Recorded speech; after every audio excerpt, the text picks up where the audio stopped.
Dillon Bates, a linebacker from Ponte Vedra Beach, Florida.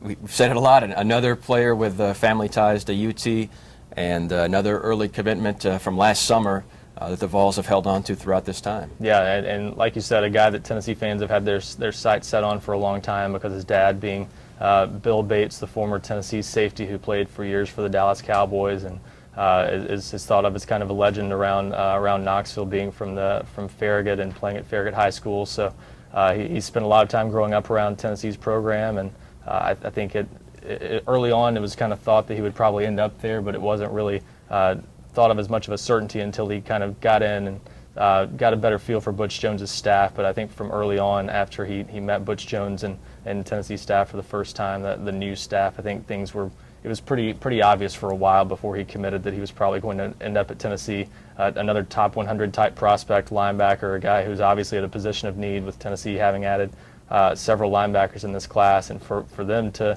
get a guy like that, they haven't had many linebackers of this caliber in a long time. It's someone you definitely could see, even though he's not an early enrollee, not a JUCO guy, still someone that I think may be good enough to challenge for a starting job, as early as his freshman year. And certainly, if not that, I think he still looks like a guy who will be a multiple-year starter at Tennessee. Yeah, and they've got really one starting position at least open on the linebacking squad, and it's almost by default going to have to go to a young guy, whether it's Bates or maybe Jalen Reeves-Maben. There's going to be a lot of young guys competing for the linebacking spot right now. Yeah, and kind of depends on what happens with Kurt Majid, assuming he stays at one of those outside linebacker spots. Bates is a guy you could see compete with Jalen Reeves-Maben, and another newcomer, Chris Weatherd, the junior college prospect from Texas. I think both those guys could figure into the mix pretty early on and have a chance to start right away.